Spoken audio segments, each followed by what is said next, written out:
Okay, good afternoon, good morning, everyone.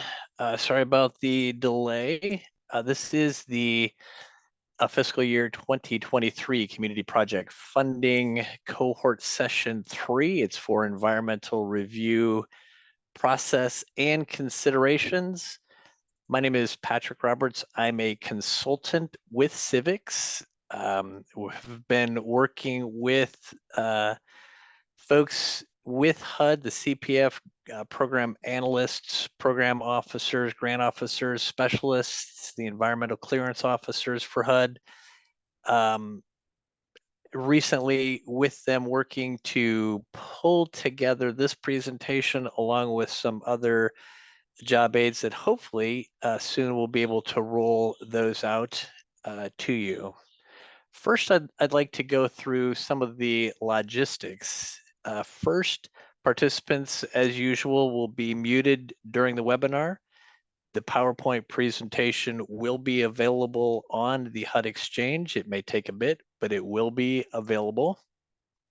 I want to draw your attention to the HUD Exchange link there, and you should have received a copy of this PowerPoint presentation. So that link you should see on your own version, slide 3. Also want to point out that there is on the HUD Exchange an Ask a Question help desk for any type of question that you may have on your CPF grant. And then also want to highlight for you, in case you have not been introduced to this, we encourage you all to sign up for the listserv, which is also on the HUD Exchange. This is going to be used, it has been used and will continue to be used more to communicate everything new that's going on with the community project funding. And we'll be putting out notifications of new resources that get uploaded, upcoming trainings, webinars, and other resources that should be helpful in implementing your CPF grant. So please create an account on the HUD Exchange and sign up for listserv to get that most updated information. For content related questions during this presentation, you'll see there that it says submit content related questions using the chat feature. You're encouraged to do so throughout the presentation. You don't need to wait until the end of the presentation to drop a question into the chat feature. It does say there are questions that cannot be answered today will be logged and answered later. Today, I guess in the past sessions, we've had someone from HUD and the OEE office on the call with us who's been able to answer those questions live. Today, we won't have someone available to join us from HUD to answer calls until the top of the hour. So still submit those questions into the chat. Pamela is here with me. She'll be compiling those questions. And then at the top of the hour, someone from HUD, from the Environmental Review Office, will be joining us, and we'll work to get through as many of those questions with answers as we can in that last half hour.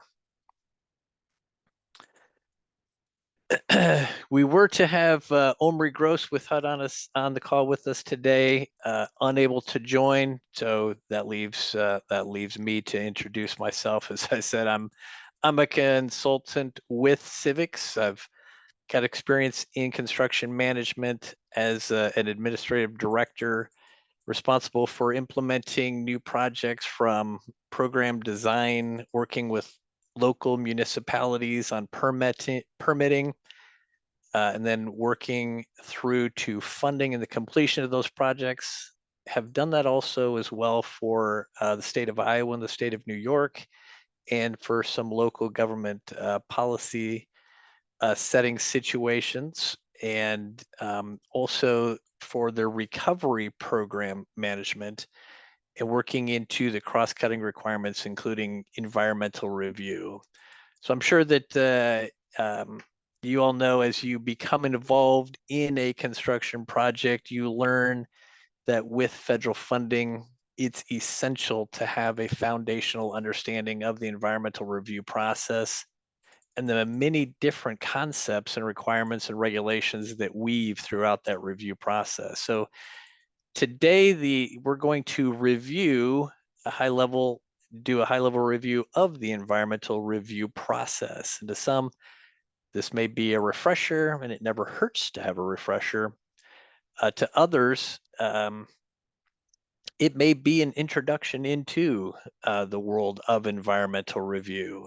The hope is that everyone on the call learns something and improves their understanding of the environmental review process and learns something that will benefit their project moving forward. So the overview is going to cover a wide range of topics, starting with the question of what is an environmental review, and we'll talk through a lot of the concepts and topics that are important that you touch on in the environmental review process, and we'll end with talking through some considerations for community project funding. So let's get started. So what is an environmental review? An environmental review is an analysis of impacts that a project will have on its surrounding environment and how that environment will affect the project. So incidentally, step one of the environmental review process is to develop a detailed project description. That detailed project description can come from part of your project narrative. So trying to make some connections to some of the other sessions that you've likely attended for the CPF cohort trainings. The completed review demonstrates that HUD-funded projects have complied with all of the applicable laws and authorities and ensures that those projects provide decent, safe, and sanitary housing.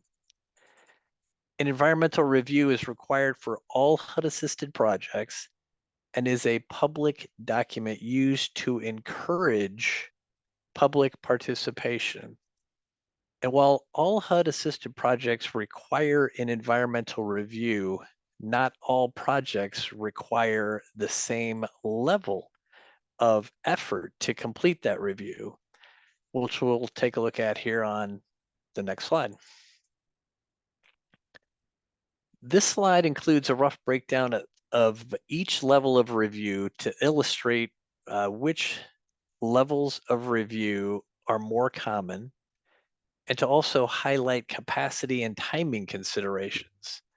So you can see here there are a few different levels of review. Projects require different levels of review based on the nature and the scope of the project activity. And as we go through these different levels, it may prompt a question that is specific to your own project, and that has not been uncommon throughout these trainings. So if this does prompt a question specific to your own project and what level of review it might be, if that does happen to you, we recommend touching base with your regional environmental officer to discuss the project specific details, and they can help you determine which level of review your project falls into.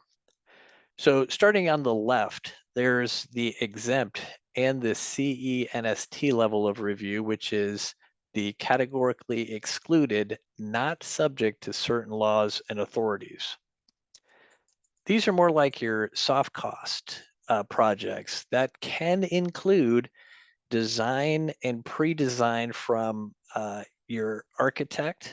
It can include preparing an environmental review, including the cost of hiring an environmental consultant to prepare the review. These are soft costs. They are covered by HUD's nationwide review and can be incurred anytime after the federal nexus, which both of those comments, nationwide review or concepts, the nationwide review and federal nexus, we will talk more about both of those later on in this presentation.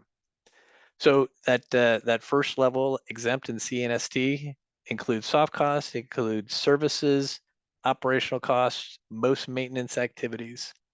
There aren't many laws and authorities to address, and they have very limited compliance requirements and can be done fairly quickly. You'll see there at the bottom, could be 30 minutes to 2 hours. We see a lot more of these types of reviews because there are just a lot more activities in the CPF projects that fall within that scope of soft costs. We see a lot of that coming through. So the next level is the CEST level of review, which is the categorically excluded but subject to the laws and authorities of 58.5. These can be refinances, minor rehab, single family housing construction.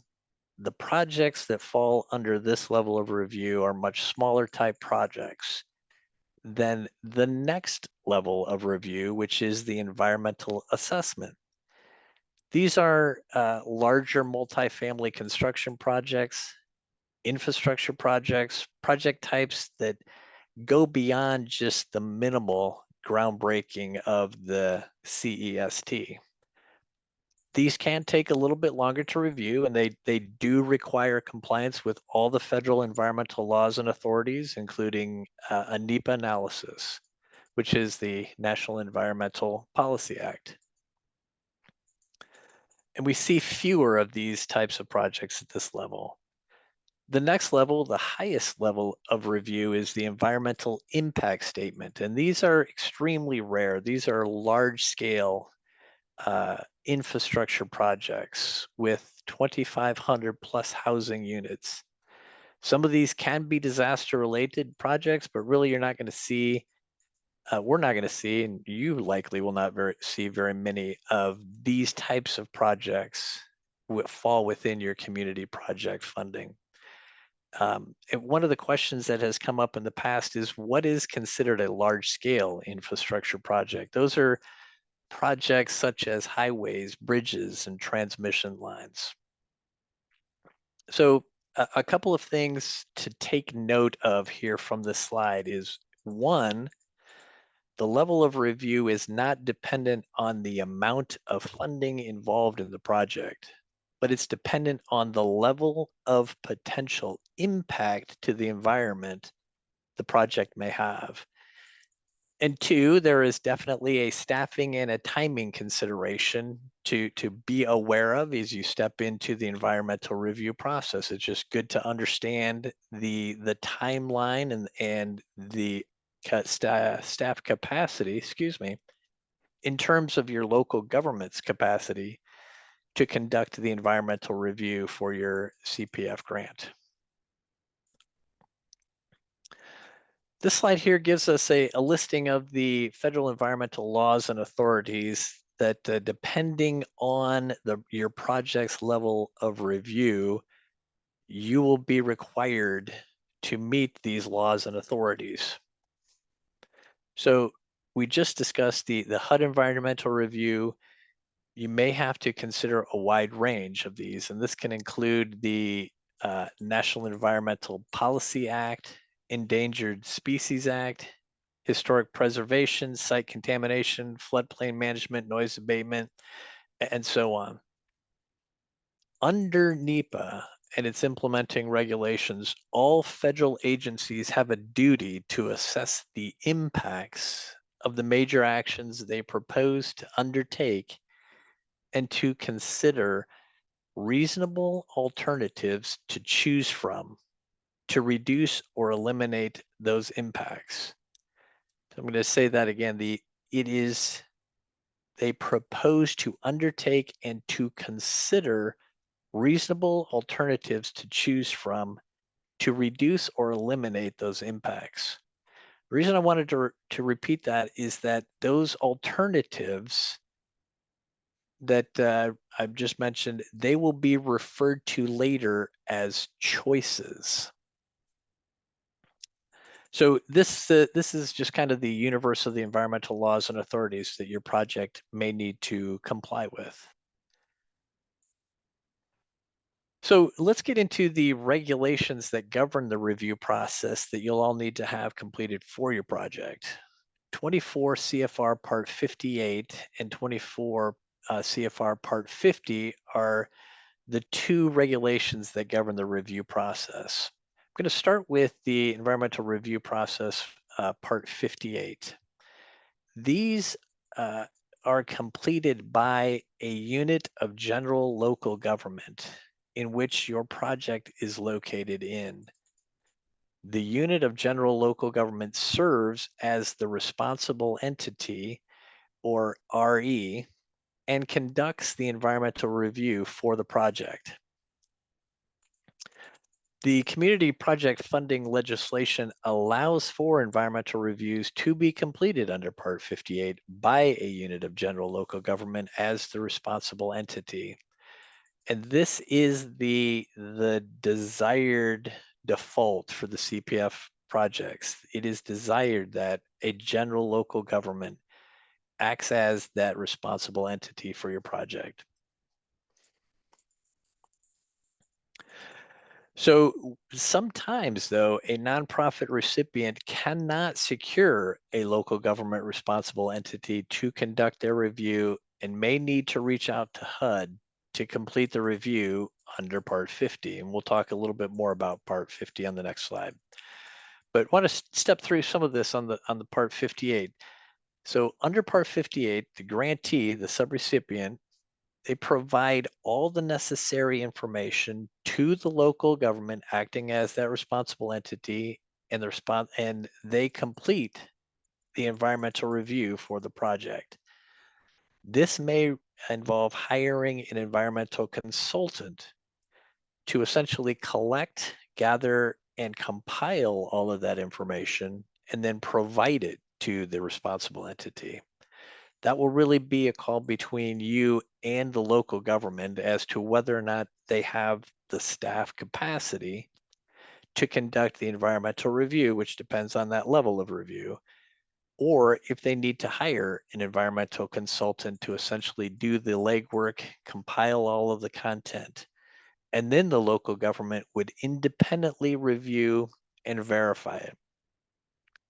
Now, if your project rises to a CEST, which is the categorically excluded subject to, or if it rises to that level of the environmental assessment, which we covered both of those a couple of slides back, the local government responsible entity will need to publish a public notice of the findings from the environmental review.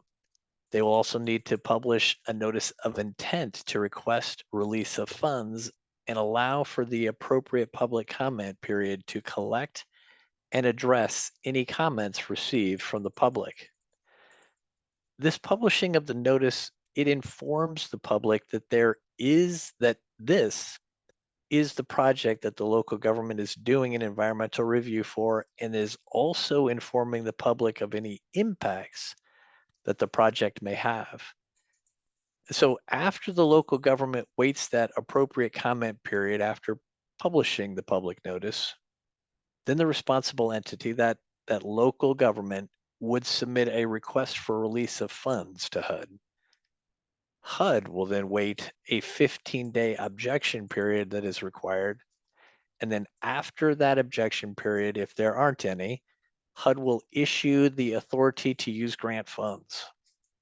The grantee would then provide a copy of that authorization to use grant funds to their grant officer and copies the environmental officer. Once that authorization to use grant funds has been received and shared with the grant officer and the environmental officer, the grantee can then proceed with the project. The grantee must also implement any mitigation if required. And we'll talk a little bit more about that in the coming slides, but this is the process for an environmental review when a project is under 24 CFR Part 58, which again is when the local government conducts the environmental review, and that is the desired default for CPF projects.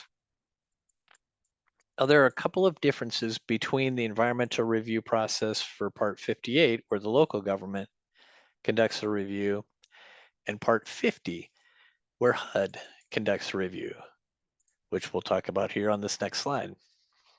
Part 50 is the regulation that governs when HUD. That's where he got it from. When HUD conducts the environmental review instead of the local government. Again, Part 58 was when the local government conducts the environmental review, and now Part 50, grantees request that HUD conducts the review and provides all necessary requested project information to the HUD environmental officer. Again, it's up to the grantee to provide all of the information requested and necessary to complete the environmental review.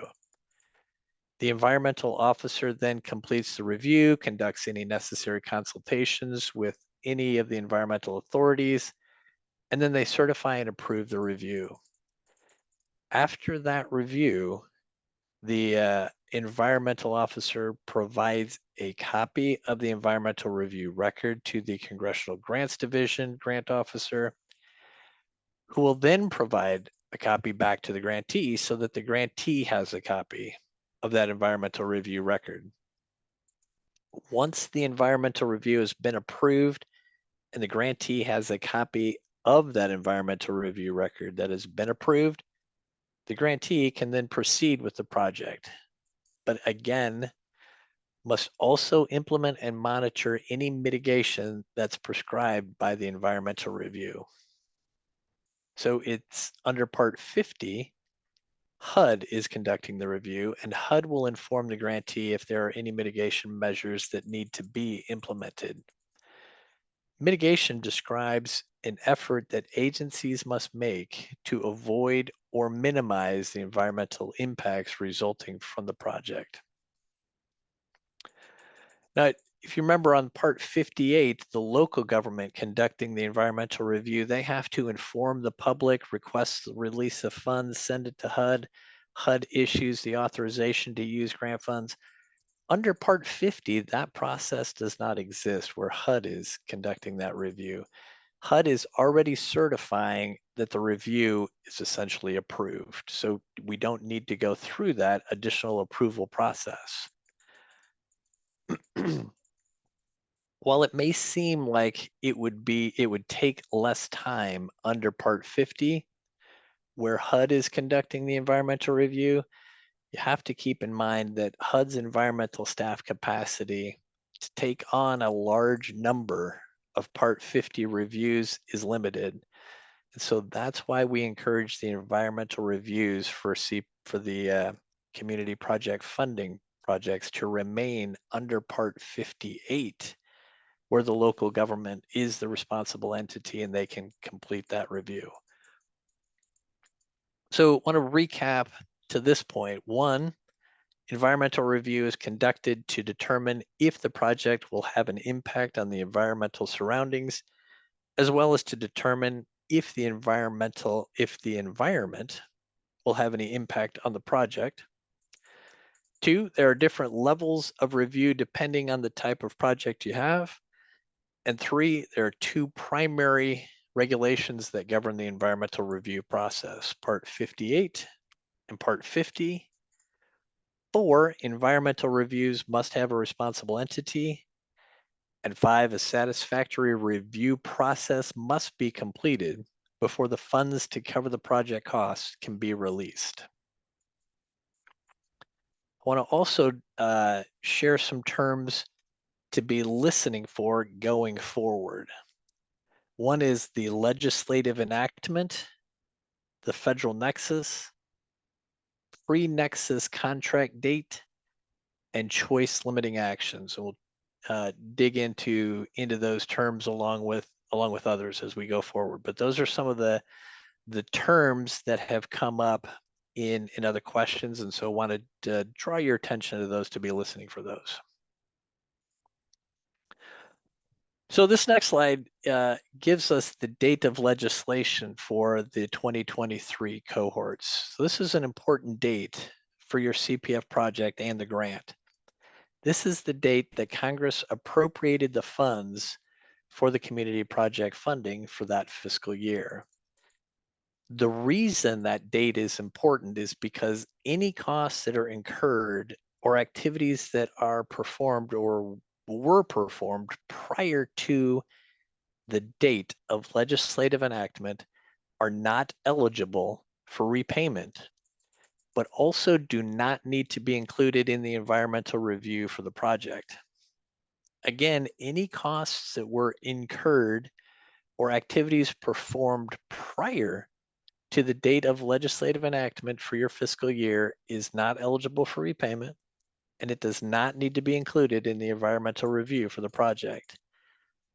The date of legislation, as you see there for the CPF for fiscal 2023, is December 29, 2022.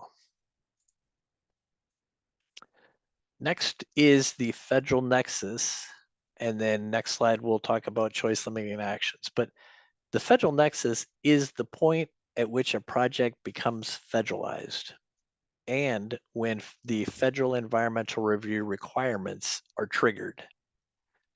Federal nexus for the fiscal 2023 is the same date as the enactment date. It is December 29, 2022.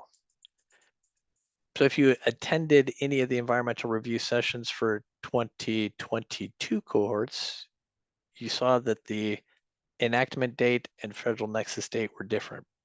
But for this, it's important just to know that for 2023, the nexus date is December 29, 2022. The grantees, the local government responsible entity or HUD, will be required to complete a satisfactory environmental review covering all work that took place or is proposed to take place after the federal nexus date. And that environmental review needs to be completed prior to requesting payment from HUD for those activities. After the federal nexus, grantees are prohibited from taking new choice limiting actions related to hard costs unless part of a pre-nexus contract, including commitment or expenditures of HUD and non-HUD funds until a satisfactory environmental review has been completed for the project. So that last bullet, take note of that last bullet. After the federal nexus date, grantees are prohibited from taking new choice limiting actions related to hard costs unless part of a pre-nexus contract. And we'll talk about pre-nexus contracts in a couple of slides. So you're prohibited from taking new choice limiting actions related to hard costs, including commitment or expenditure of HUD and non-HUD funds until a satisfactory environmental review has been completed for the project. So choice limiting actions, I had mentioned the last slide and a couple of slides before talking about the concept of reasonable alternatives. And I shared at that point that under NEPA and its implementing regulations, all federal agencies have a duty to assess the impacts of the major actions they propose to undertake and to consider reasonable alternatives to choose from to reduce or eliminate those impacts. And I mentioned that those alternatives would be referred to later as choices. Here, we're at that point in the presentation. So after the federal nexus, grantees are prohibited, again, from taking new choice limiting actions related to hard costs, including the commitment or expenditure of HUD or non-HUD funds until a satisfactory review has been completed for the project. A choice limiting action is an activity that a grantee undertakes, including, as it says there, committing or expending HUD or non-HUD funds that reduces or eliminates a grantee's opportunity to choose project alternatives that would avoid or minimize environmental impacts. So if the environmental review has not been completed, then that analysis of reasonable alternatives to choose from has not been completed either. By taking an action, that essentially binds the project to a narrowed course or cutting off the possibility of alternatives prior to completing the environmental review. That is considered a choice limiting action. Now, there is one nuance to this, and that's an important one that we'll cover in just a moment. This, this prohibition on choice limiting actions is true for all soft and hard cost activities and actions unless those actions are part of a pre-federal nexus contractual obligation, which again, we'll talk about in just more about in just a moment. But essentially, this prohibition on taking choice limiting actions is in effect for all soft and hard costs and activities and actions that are carried out after the federal nexus. Some examples of choice limiting actions include acquisition, rehab, demolition, new construction, ground disturbance, such as clearing, grading, grubbing, or entering into contracts or commitments for hard cost work for construction of any other hard cost work. It's a choice limiting action. These are actions that limit your choice of project alternatives. So if you've already if you're already acquiring land or a site, you're committing to that site. You're committing the project to that site. That's why it's a choice limiting action, because you're limiting the choice of alternatives. And we'll talk again about the pre-nexus contractual obligation versus that nexus date. Same thing with leasing a structure on a property or rehabbing, conducting rehab or performing rehab in a particular building.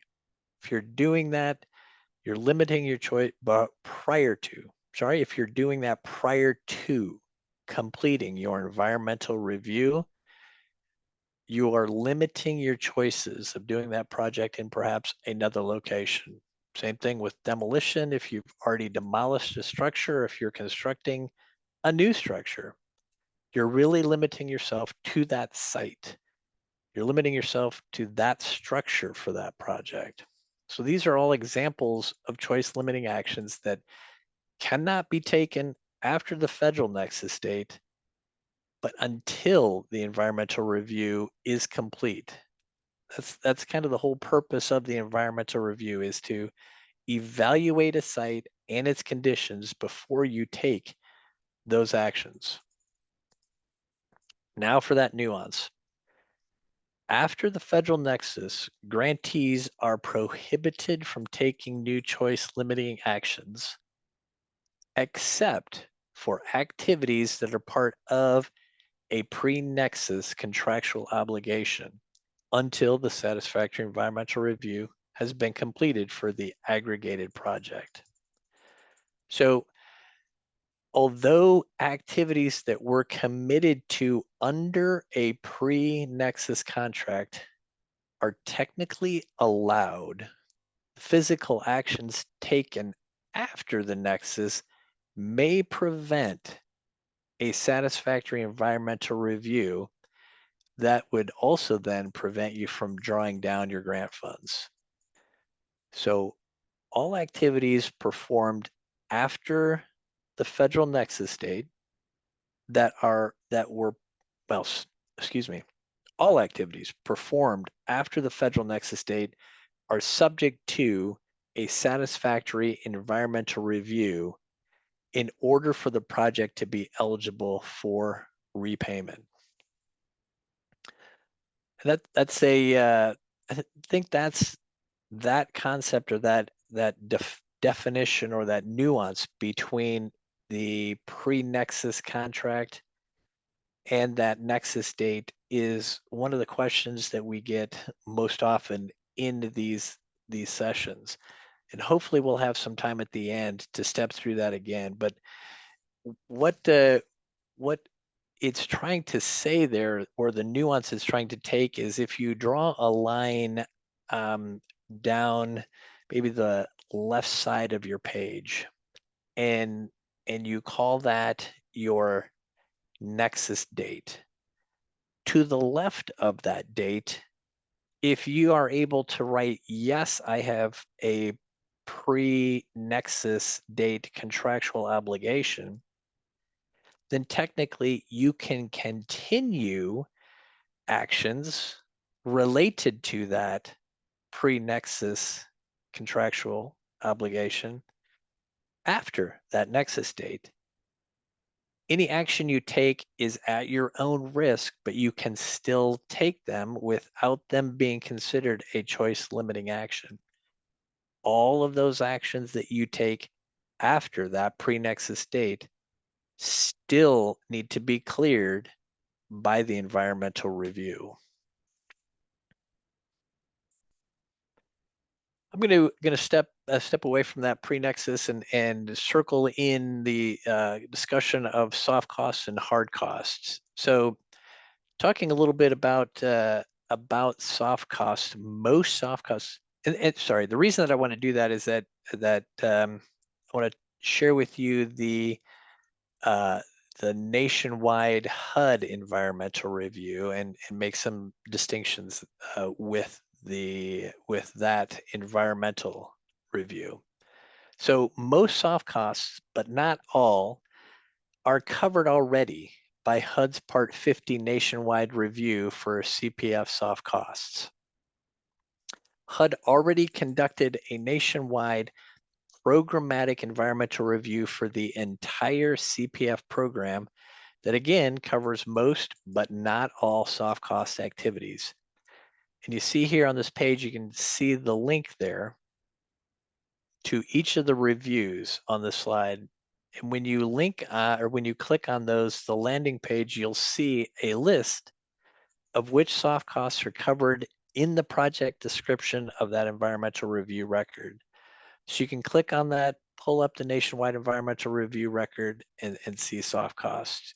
You'll also see in the project description the list of the types of soft costs that are already covered by that review. And in general, those are again the planning, administrative, operating costs are covered. Also take note that the cost of preparing an environmental review, including the cost of hiring an environmental consultant to prepare the review, are considered soft costs that are already covered by that nationwide review.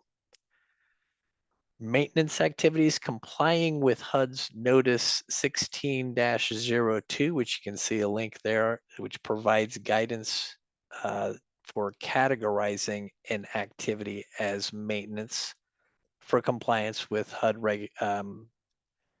environmental regulations.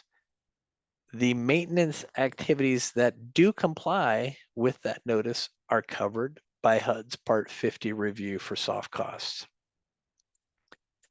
And with some recent legislative changes that were enacted for both fiscal years last December, there is no longer a cap on how much of your CPF grant can go towards soft costs.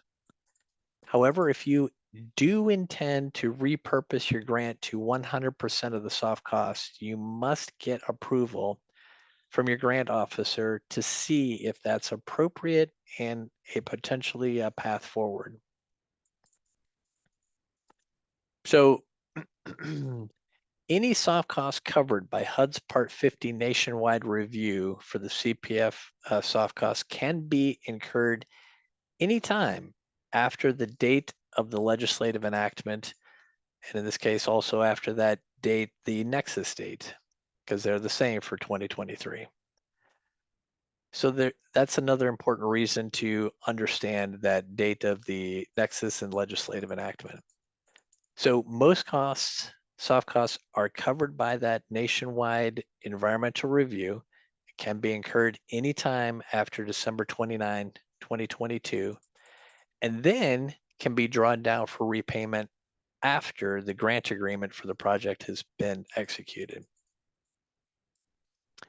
So have been saying that it does cover most soft costs, but not all.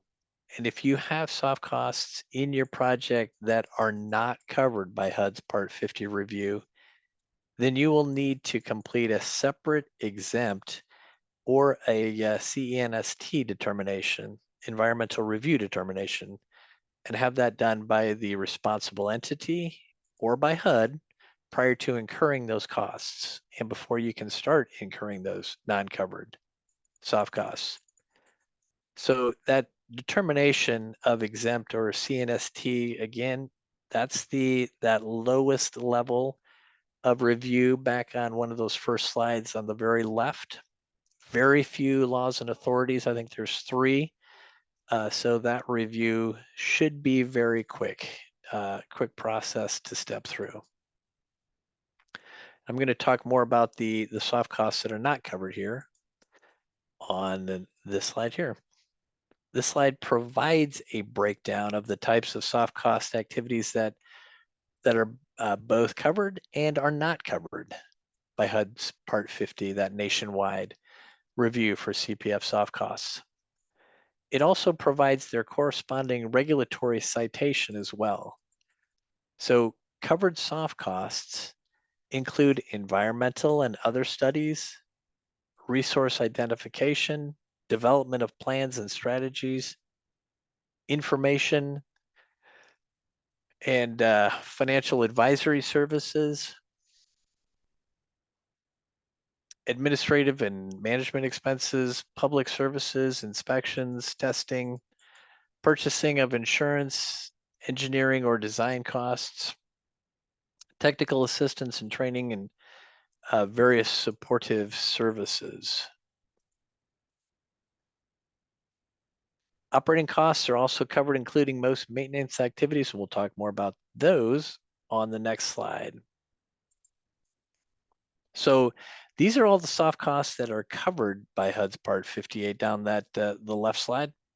And then we have the activities that are not, or the soft costs that are not covered and would require that separate environmental review determination, which again can be done pretty quickly, and it can be done separate from the larger environmental review considering the whole project, but it still needs to be put in place by the responsible entity. Soft costs that are not covered by HUD's Part 50 nationwide environmental review record for CPF soft costs are costs such as the list here: purchasing of tools, emergency assistance necessary to control or arrest the effects from disaster or imminent threats to public safety, and so on down the list. Now, there's a reason some of these soft costs are not covered by HUD's nationwide review, and it's because there is a chance that they may require compliance with one or more laws and authorities, which will depend on the nature and extent or location of the activity, which HUD could not account for in the nationwide review. It would be difficult for HUD to know where all the projects would be located and to know what the environmental conditions of the projects would be. HUD could only do this nationwide review on a broad level to cover certain costs because some of those other soft costs, again, may require the additional compliance. For instance, flood insurance requirements. So HUD completed the environmental review that for those soft costs that HUD could clear at a nationwide level, had to leave out some of those soft costs that may require the additional compliance with one or two laws and authorities. If you have any additional questions or any questions about whether your soft costs are covered or not, or if they would require their own environmental review, would encourage you to reach out and discuss this with your environmental officer as well, which at the end of this presentation, we'll come to a slide that has links that has a link for contact information. This next slide shows the table from HUD's notice on categorizing activities as maintenance for the purpose of the environmental review. So you'll recall from the last slide, under the covered soft costs, it included operating costs, including most maintenance activities. This Excel here, this shows you how you can determine whether an activity is maintenance and whether or not that maintenance activity is actually covered by the Part 50 nationwide review for soft costs. The table, you can see it shows the different types of activities and whether they are considered maintenance or rehab for environmental review purposes.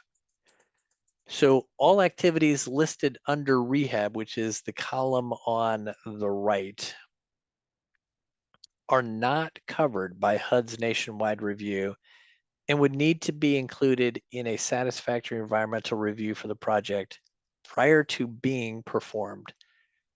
All activities listed under maintenance, which is the middle column, except for the ones with the asterisks near the bottom, and you can see them at the bottom there. The last one near the bottom, excuse me, the ones in the middle considered maintenance activities are covered by HUD's Part 50 environmental review soft cost, except for those at the bottom that have the asterisks.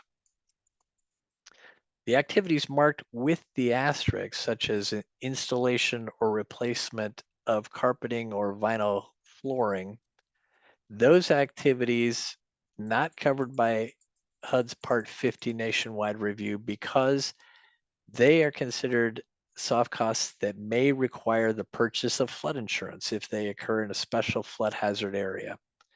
And the cost may exceed the standard deductible for the specific type of structure or unit under the National Flood Insurance Program.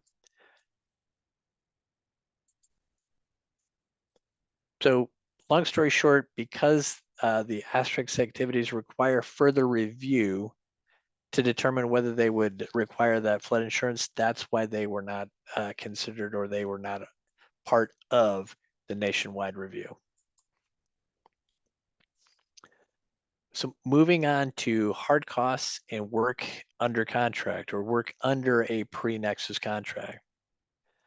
So just recall, following the federal nexus, no party may enter into additional construction contracts or take other new choice limiting commitments or actions, including spending funds or performing physical work, until the environmental review process is complete and all necessary approvals are received. However, there's that one caveat that's regarding work under an existing pre-nexus contractual obligation.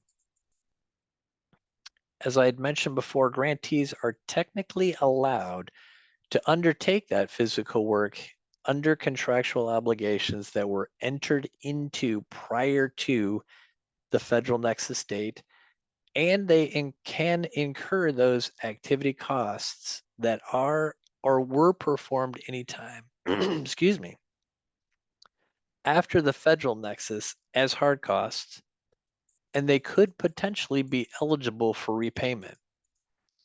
The reason for this is because if you, as a grantee, had already entered into a contractual obligation prior to the project becoming federalized, prior to that federal nexus date, HUD really can't tell you that you cannot move forward with that project. You have a contractual obligation to move forward with those activities. HUD does feel like a best practice that they will always encourage is to stop all work after that federal nexus date, if at all possible, until you have your environmental review complete.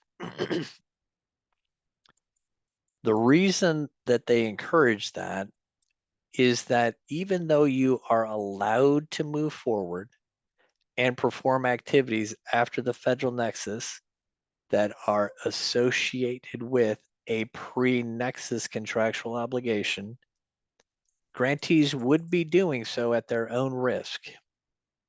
That's because all work that has or will take place after the federal nexus date, regardless of your pre-nexus contractual obligation status, they must be covered by a satisfactory environmental review for the project to be eligible for repayment.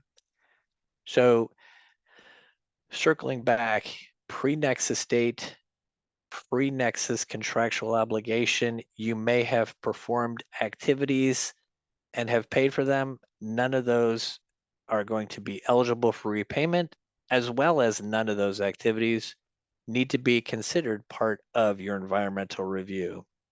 However, any activity that takes place after that federal nexus date to receive payment on those need to be cleared by your environmental review.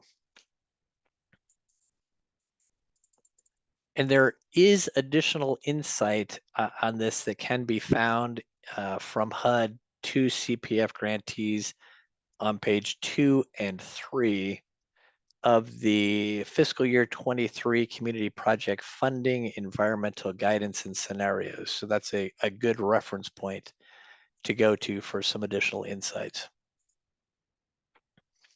So what do we mean by a satisfactory environmental review? A satisfactory environmental review must include an analysis of the applicable environmental laws and authorities, must include a determination that the project activities will not result in environmental harm that cannot be mitigated, must include a completion of all consultation with federal and state agencies in a manner that allows for mitigation measures and conditions to be implemented, and where required, a request for release of funds and certification for the project that has been approved by the HUD CPD field office. The satisfactory environmental review must cover all related project activities performed after the federal nexus date, except for those soft costs that are covered by HUD's Part 50 nationwide review for the CPF soft costs.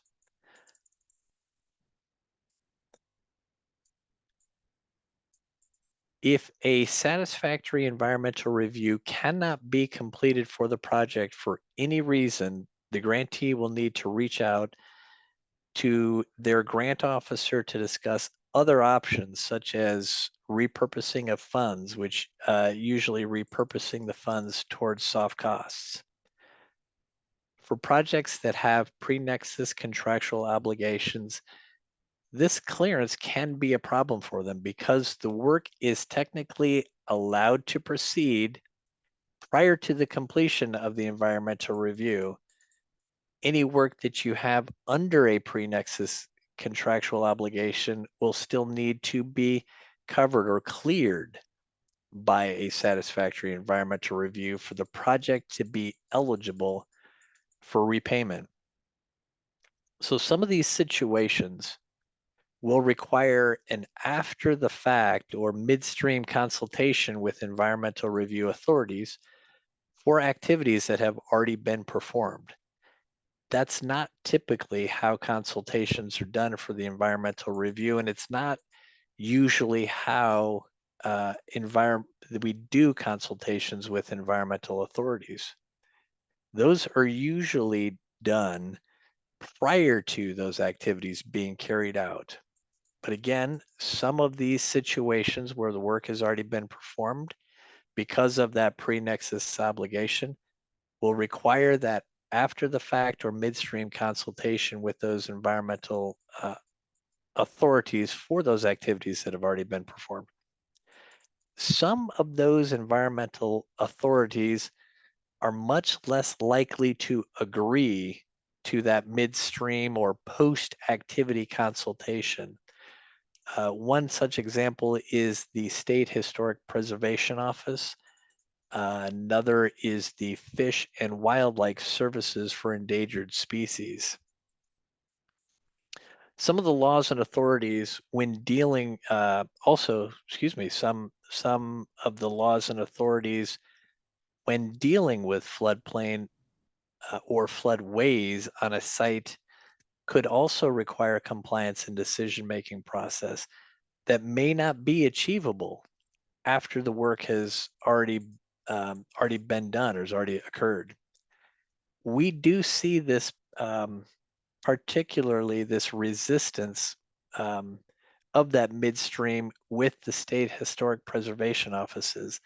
They have been on occasion refusing to consult on projects that have performed the physical work. Some of that work would be like demolition or rehabilitation on properties that are listed in the National Register of Historic Places, especially for projects that the State Historic Preservation Office believes intentionally adversely affected a historic property to avoid the requirements of Section 106, which is the historic review. And so the Advisory Council on Historic Preservation has provided some guidance on this that states that applicants and federal agencies should avoid any commitments or activities that harm historic properties prior to completing the Section 106 historic review process, which is part of the HUD environmental review process. Know that there is ongoing internal coordination happening with the Federal Preservation Officer, along with folks at HUD, including Omri, along with the National Conference of State Historic Preservation Offices, to try and coordinate on some solutions and paths forward to some of these issues. But this is still a very real consideration that projects should be aware of. So again, technically, we're talking about pre-nexus contractual obligations. If you entered into a contract prior to the federal nexus for work to be performed after the federal nexus date, the best practice is to stop all work until the environmental review is complete. However, HUD cannot mandate that you stop if you've already have that pre-nexus obligation that contractually is obligating to carry out that work. If you can stop, then stop. But if you can't, technically, you are allowed to move forward. But again, you're doing so at your own risk because you may not be able to achieve a satisfactory environmental review, including all of those necessary consultations with the environmental authorities that we just talked through. So again, a very real consideration there. And if you have any questions about this particular part, feel free to reach out to your environmental officer or your regional or field environmental officer that covers your state, which will provide those contacts. Link at the end. This next slide shows the CPF process flow for fiscal year 2023, which many of you may already be familiar with. This particular graphic can be found in the CPF guidance and scenarios document on the HUD Exchange. It offers a visual breakdown of when both soft and hard costs are allowed to be incurred and when grantees can request payments for those activities in relation to the environmental review and the grant agreement execution process. This slide here is a logic tree that we put together to assist grantees and grant officers in hopefully quickly and easily determining which project costs are eligible for repayment.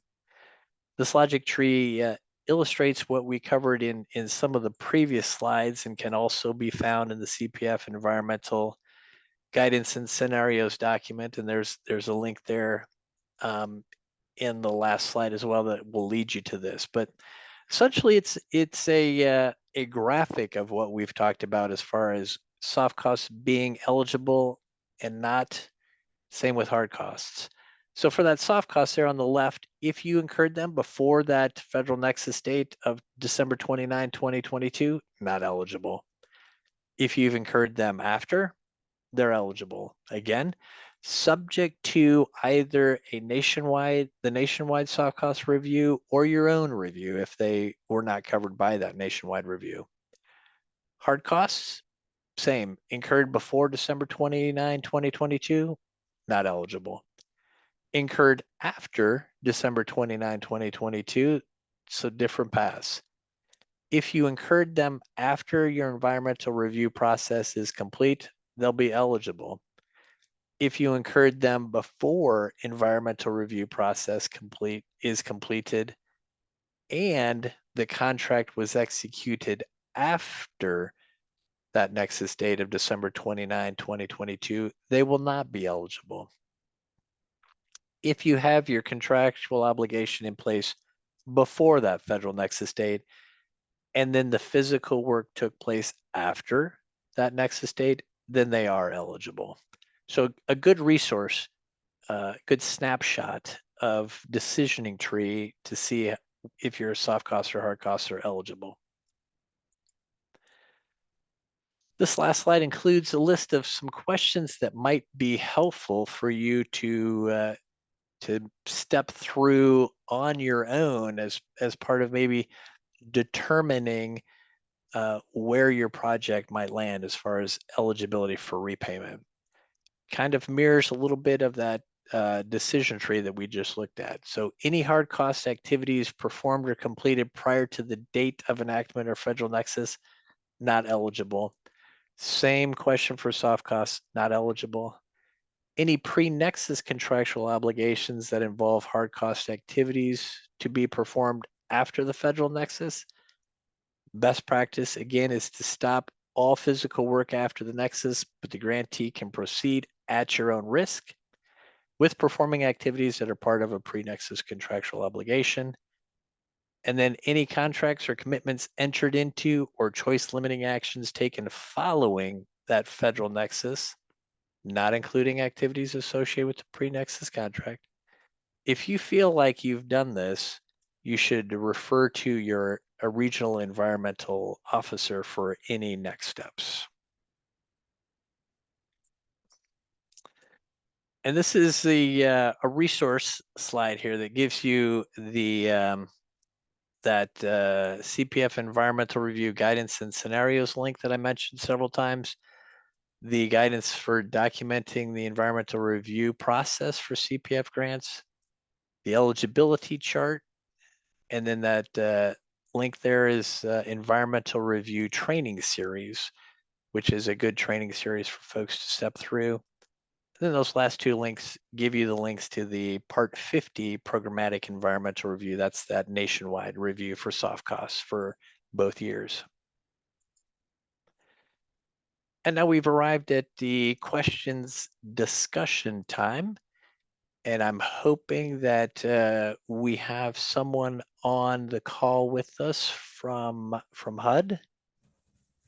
Yep, I'm on. Awesome. You want to maybe give a quick introduction? We don't have much time, but. Sure. Hi, everybody. I'm Lauren Hayes-Knudsen. I'm the Director of the Environmental Planning Division in HUD's Office of Environment and Energy. So Patrick did a great job covering the environmental requirements, but I'm happy to answer any questions if folks have any. And so at the beginning, I encourage folks to drop them into the chat. I don't know if that chat is visible to you. I see one question in the chat, so assuming there aren't more than that, I can speak to that one. The question is, the project we're funding has another federal source of funds, so home funds, and they've already completed an environmental review. How do we connect the project's completed NEPA to our CPF project? The answer is it kind of depends. If the CPF funds are only supplemental assistance. So they are going towards the home project that already has a review and there is no change in scope. It's exactly the same project. Then you could do a categorically excluded, not subject to review for supplemental assistance, which is very quick, just kind of documentation in Heroes that you are adding CPF funds as supplemental assistance to the existing project and you wouldn't have to do any further review. If the scope of the project has changed, if it's broader than what has already been reviewed, you would either have to do a new environmental review or revise the existing home review to align with it. Either way, it's probably either option is fine. Next question is, can you use part of the grant funding to complete the environmental review for the rest of the project infrastructure in this case? Yes, the grant funding can be used for environmental review costs if you're hiring a consultant or towards design engineering costs. That is an eligible expense. And that is those activities are covered in the nationwide review, so you wouldn't have to document that elsewhere. Next question, do you have a formal ask detailed in approaching local government? Also, what department do you approach? Building, town planner? I'll answer that piece first. I would recommend going through your field or regional environmental officer. They have working relationships with these entitlement responsible entity communities. So they should be able to direct you in connecting with the RE.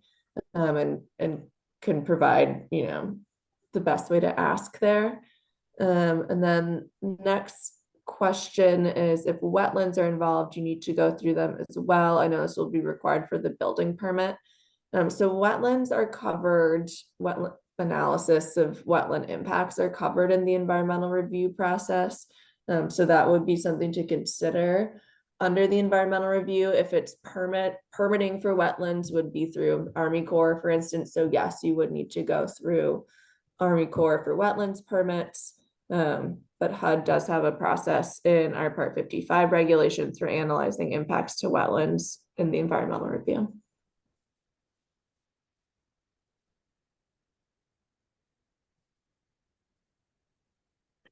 Hi, Lauren. This is Pamela Page.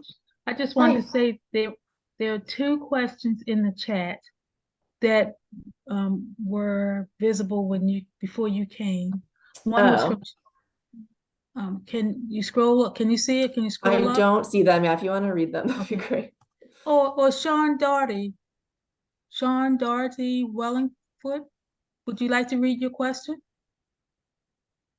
Actually, I reposted it. And she Oh, just, okay. so thanks so much. All right.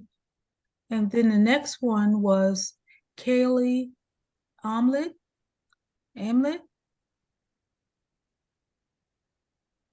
Did you want to read your Sure. question?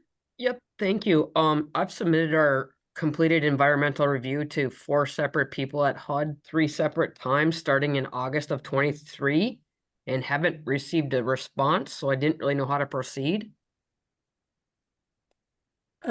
Did you send them to your field environmental officer? Do you know? Yeah, All right, I'll put my email in the chat and can you Okay. send it to me and I'll follow up. absolutely. Thank you. Thanks. And then I see another question came in the chat. The project is to slip line an existing 30-inch water line. Since we're lining the existing line, can this project be considered a CADX? I would recommend going to your field environmental officer and confirming, because I don't know the exact scope of the project, but I would guess that yes, that would likely meet our CADX for infrastructure type work where if changes are less than 20% of the size and scope of existing lines, for instance. So I assume so, but you'd want to check our CADXs and confirm with your field folks.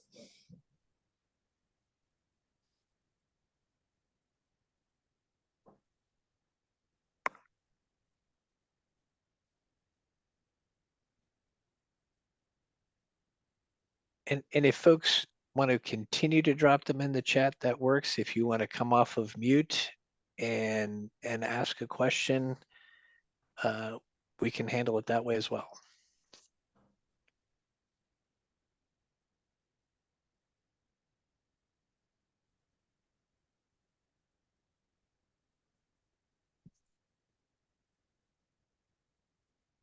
So have we handled all of the questions in the chat? That's everything I see. Okay. Looks like something else just popped into the chat. Oh, yep. We're a local government. Is staff time for responsible entity completing the environmental review eligible for reimbursement? I believe the answer is yes. It would depend on, I guess it depends on who the grant recipient is. If you're the direct recipient, I'm not sure that it is, right? But if this is a nonprofit recipient, for instance, requesting that you do the environmental review, that would be an option. We do have a sample MOA, I believe, on the HUD exchange that kind of lays out some language you can use for this agreement. So it would be up to whatever agreement you come to with the grant recipient.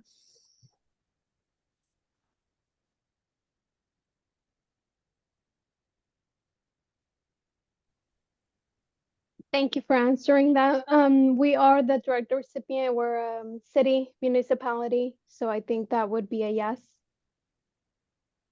I mean, I'm not sure since you're the direct recipient that you'd reimburse staff time, but you can use grant funds for other environmental review costs.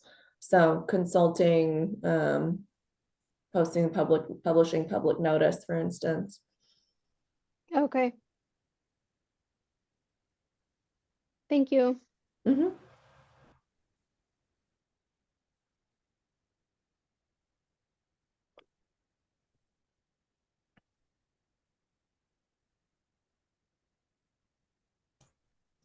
Any other questions?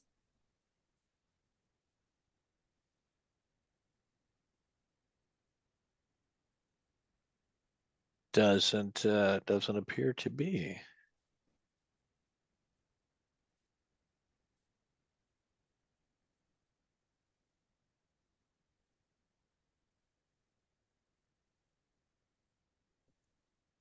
No, if no other questions in chat, no other questions to come off of mute. And I guess we can end this session. Want to also let folks know or remind folks to be watching for a link that will remind you of office hours that we're having on environmental review next Tuesday, the 12th. So be watching for that. And then at some point you should receive a notification of when this presentation has been uploaded to the HUD Exchange so that you have the voice track to go along with the PowerPoint that you should have received prior to this session.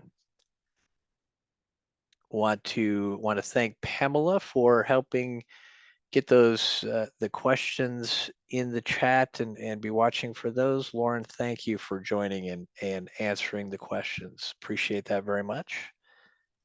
Of course. And then also want to thank all of you for joining and hope that you've walked away with something more than answer to your question, but a better understanding of the environmental process and how it works within the CPF project that you're working on. Again, thank you all and have a great day. Thank you.